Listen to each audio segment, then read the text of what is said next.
Hi guys, it is indeed my pleasure to have Vivek Porwal with us.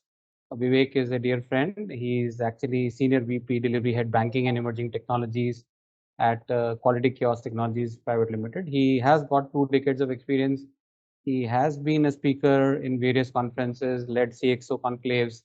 But I would still like Vivek to talk a little bit about himself further. Vivek, can you please give a quick background about yourself if possible? Sure. Thanks, Aditya. And thank you for introducing me. I'm Vivek Porwal. I work with Quality Kiosk, around 18 years of experience in industry.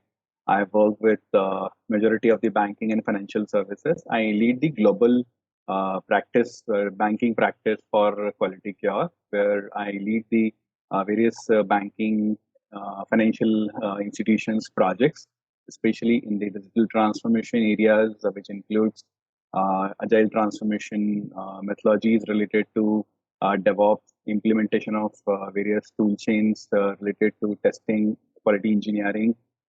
Especially, I'm leading now the cloud practices for uh, organizations which are either migrating from in-premises to cloud to arrive and get the benefits of cloud native infrastructure, as well as some cloud native architecture governance and reviews as part of our practice. And I also lead earlier I led the RPA practice, related to UiPath Automation Anywhere. Yes, thank you. Thank you so much. You're working very cutting edge, Vivek. We are very glad to have you as our keynote speaker, and you have got a very interesting topic: open APIs enabling new business models. So, if it's okay, can you just give a very brief intro about that topic so that don't reveal all the beans, but if you can just quickly introduce about it, it would be great. Yeah, I'll keep all the surprises for the Yes. 10th day. So Yeah. the very broad level, I mean, I'm sure you and all my colleagues who are going to listen to us are keen to know what is the API market, how the various business models are evolving, and API is being enabling all technology and business decisions nowadays, and especially where I am working with large and medium sized banks and financial institutions. They're one of the top 5 initiatives are related to APIification. Not only institutions, but the government, especially government of India, has launched many initiatives around open APIs. So I'll discuss more further about how these initiatives are helping organizations to grow their revenue.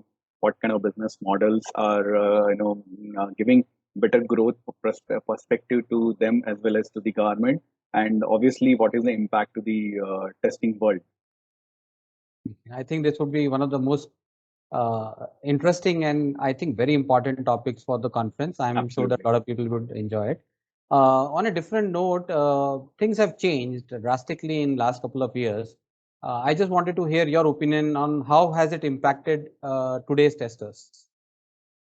Absolutely, Aditya. I mean, this topic is an area of interest for all our colleagues, and definitely, I want to say that the last 1.5 year, when we all have been going through the pandemic situation, digitalization and digitization has, fueled by end times, as it was expected, and all accelerated growth has been seen in this industry, where the things have drastically changed, where many organizations used to use limited space in terms of their digitization initiative. Now, I have personally seen majority of them under cashless, touchless initiative. And when these initiatives are coming into picture, testers' life is also changing, because the way organization used to see it was more in terms of the application serving to the customer, and majority of them were at the backend side. Now, lot of application and the serving is coming at the last mile, especially omni-channel platforms. Any kind of channels, if you see, if you want to order food, or you want to book a cab, or you want to book, your pathology test, the similar way financial institutions are not away. Onboarding a customer seamlessly without any touch is something which was never expected at such a fast speed and seamless execution. In fact, Government of India has launched India Stack, and which is helping all the financial institutions to do KYC, and getting the all onboarding of the customer, then serving them through channels, becoming a minimum norm for any of the financial institutions now.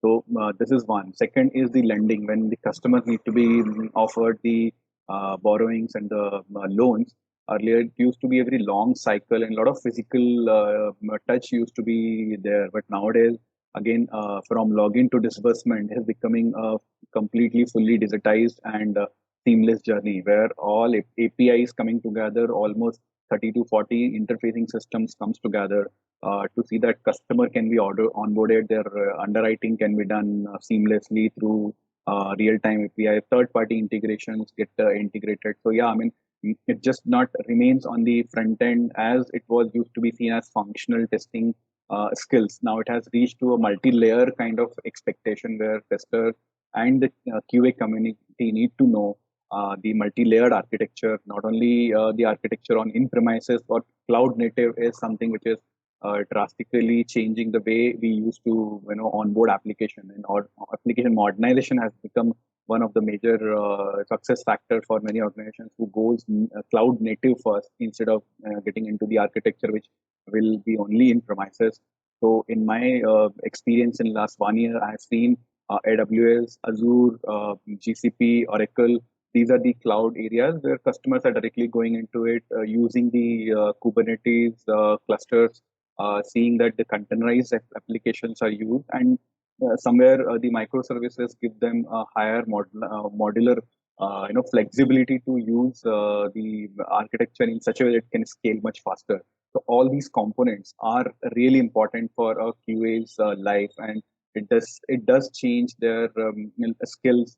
Even in fact, our organizations have got initiative in last 1 year to train all functional tester into automation tester into full stack testers, business analysts into digital, business analysts who can drive user stories, who can drive the agile modern life cycle management as part of the sprint planning and retros. So yeah, I mean, not only just testers, but on the business analysts, test managers, earlier test managers now need to be full stack test managers who can lead not just functional, but the performance engineering, scalability, cloud scalability, optimization are some of the major goals which I have seen changing the world of QA. Absolutely great. I think you have nailed it completely. Don't want to ask any more questions on this one. But since the conference is about API testing, do you think it is really important for a tester? And you talked about so many cloud initiatives, including all the cloud platforms, the major ones, and also talked about the microservices architecture. So do you think that API testing plays a very big role in this entire scheme of things? I mean, Adi, it is no more question whether it is important or no. Okay, this is more to do with whether the person knows it or no. Okay, he or she need to know it is must to have.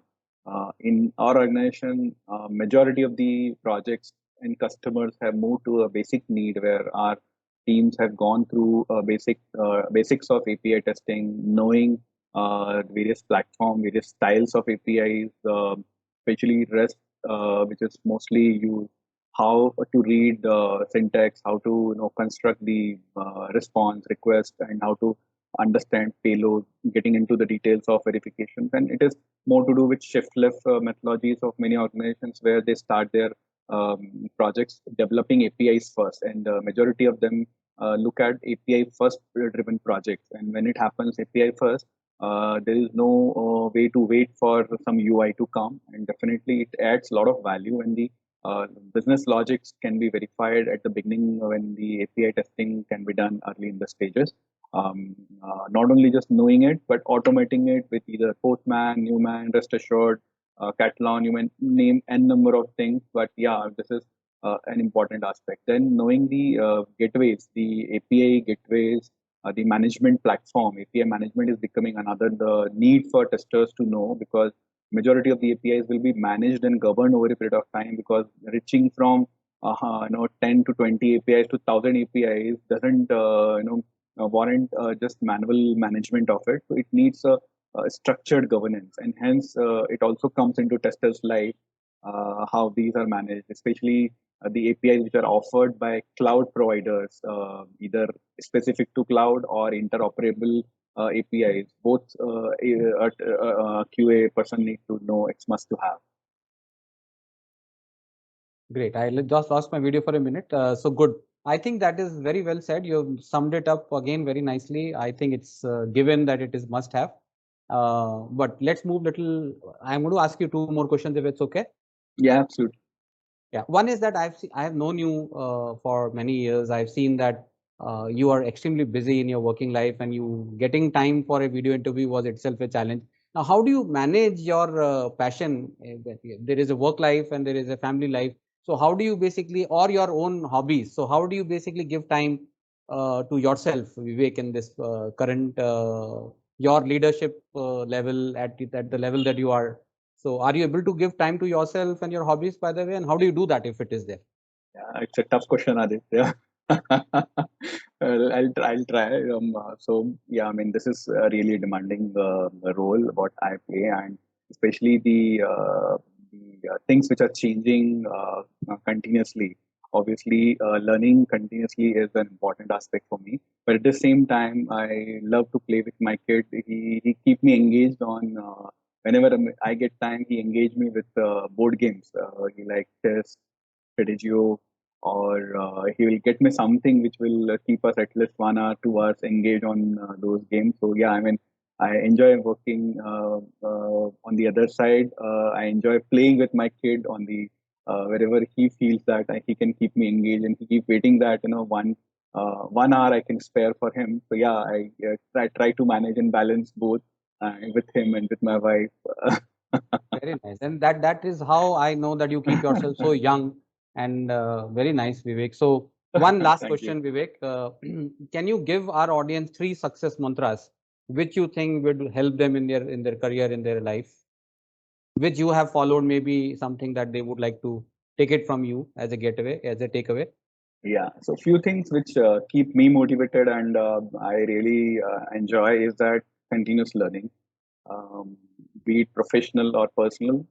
But the learning is one of the most important thing for me, and which also keep me on my toes. That anything which is coming new on my way, whether it has been done earlier or no, whether it is a new technology or new business models, I keep learning, and I also request my complete team is that keep learning. Every new thing will give you a new experience which you can utilize for your professional career.